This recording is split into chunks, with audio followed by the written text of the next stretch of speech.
Assalamualaikum warahmatullahi wabarakatuh. Bertemu lagi bersama Ibu Risma Kosmawarni di mata pelajaran prakarya dan kewirausahaan. Baik anak-anak, minggu kemarin kita sudah membahas tentang pengolahan makanan bahan nabati dan hewani menjadi makanan khas daerah. Dan kita juga sudah mempelajari tentang teknik pengolahan makanan khas daerah. Nah, minggu ini kita masuk ke materi baru yaitu menghitung titik impas atau break even point usaha makanan khas daerah. Kita simak yuk video berikutnya.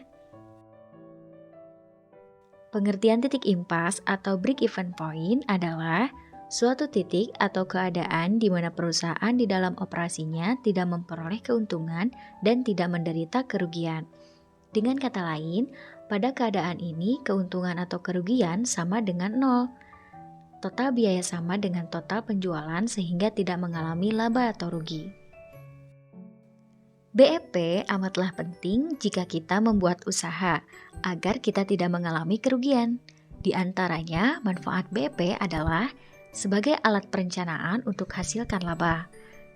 Yang kedua, memberikan informasi mengenai berbagai tingkat volume penjualan, serta hubungannya dengan kemungkinan memperoleh laba menurut tingkat penjualan yang bersangkutan. Yang keempat, dapat mengevaluasi laba dari perusahaan secara keseluruhan dan dapat mengganti sistem laporan yang tebal dengan grafik yang mudah dibaca dan dimengerti. Menentukan harga jual produk yang paling sesuai dan tepat tidaklah mudah untuk wirausahawan yang baru memulai usahanya. Ada beberapa hal yang harus diperhatikan sebelum menentukan harga jual suatu produk. Yang pertama, pelanggan. Pelanggan merupakan prioritas utama dalam usaha makanan khas daerah. Jadi, pastikan bahwa harga jual yang ditetapkan akan dapat diterima oleh pelanggan. Yang kedua adalah pesaing. Pastikan bahwa harga jual produk dapat bersaing dengan harga jual produk pesaing lainnya. Perhatikan tingkat keuntungan, jangan mengambil keuntungan yang terlalu besar karena akan menyebabkan harga jual terlalu mahal. Yang ketiga adalah biaya. Pastikan harga jual produk yang ditetapkan dapat menutup biaya-biaya yang telah terjadi. Ini artinya harus benar-benar jeli dan teliti dalam menghitung biaya yang terjadi. Yang terakhir adalah kemanfaatan untuk usaha. Harga jual yang ditetapkan dinilai pantas jika harga dapat memberikan keuntungan yang diharapkan. Dalam menghitung break-even point diperlukan komponen perhitungan dasar. Yang pertama adalah fixed cost. Komponen ini merupakan biaya tetap atau konstan, ada walaupun tidak ada kegiatan produksi. Contohnya biaya ini yaitu biaya tenaga kerja, biaya penyusutan mesin, dan lain-lain. Yang kedua adalah variable cost. Komponen ini merupakan biaya per unit yang sifatnya dinamis tergantung dari tindakan volume produksinya. Jika produksi yang direncanakan meningkat, berarti variable cost-nya pasti akan meningkat. Contoh biaya ini yaitu biaya bahan baku, biaya listrik, biaya air, dan lain-lain. Yang ketiga adalah selling price. Komponen ini adalah harga jual per unit barang atau jasa yang telah diproduksi. Break-even point dapat dihitung dengan dua cara. Yang pertama, BEP penjualan dalam unit. BEP unit adalah jumlah produk dalam unit yang harus terjual agar total pendapatan sama dengan total biaya produksi. BEP unit ini dapat dicari dengan rumus BEP unit, total biaya produksi dibagi harga jual per unit. Yang kedua, BEP rupiah.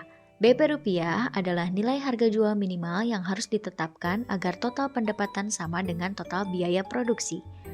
Nah, untuk BEP rupiah dicari dengan rumus jumlah biaya produksi dibagi jumlah produk.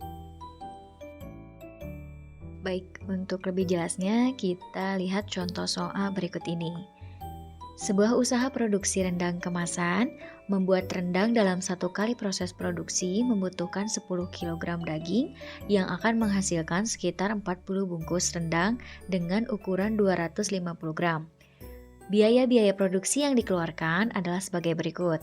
Yang pertama, biaya tetap ada dua, biaya tenaga kerja menghabiskan 150.000, biaya penyusutan menghabiskan 10.000. Total biayanya jadi 160.000. Kemudian yang kedua, harga per kemasannya itu Rp45.000. Nah, di sini untuk biaya variabelnya berupa daging, bumbu, toples, kantong plastik, totalnya itu Rp1.340.000. Baik, kita lihat selanjutnya. Hitunglah total biaya produksi, total pendapatan, kemudian keuntungan, dan break even point dalam rupiah, serta break even point dalam unit. Yang pertama, untuk total biaya produksi. Rumusnya itu dengan total biaya tetap ditambah biaya variabel. Tadi sudah kita simak ya. Yang pertama itu total biaya tetap harganya 160.000 dan juga biaya variabelnya itu 1.340.000 dijumlahkan dan menghasilkan Rp1.500.000. Yang kedua, total pendapatannya. Dalam total pendapatan diperoleh dari jumlah produksi dikali harga produksi. Jumlah produksinya itu 40 bungkus dikali harga produksi. Harga produksinya 45.000. Jadi 40 bungkus dikali 45.000 menghasilkan Rp1.800.000. Itulah untuk jumlah total pendapatan. Nah, berapa keuntungannya? Keuntungannya itu dapat dicari total penerimaan dikurangi total biaya produksi. Berarti yang tadi Rp1.800.000 dikurangi Rp1.500.000 dan menghasilkan Rp300.000. Jadi keuntungannya itu seharga Rp300.000. Nah, kita lanjut ke BEP rupiahnya atau titik impasnya. Itu dengan rumus total biaya produksi dibagi jumlah produk.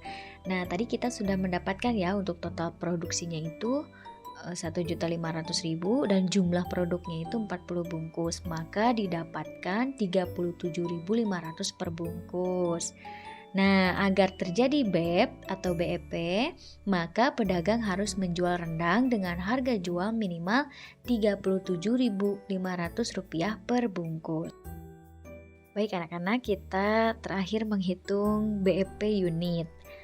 Nah, BEP unit ini dengan rumus total biaya produksi dibagi harga jual per unit. Tadi kita sudah dapatkan kan? Sudah tahu ya, untuk total biaya produksi itu Rp1.500.000 dibagi harga jualnya itu Rp45.000 per bungkus.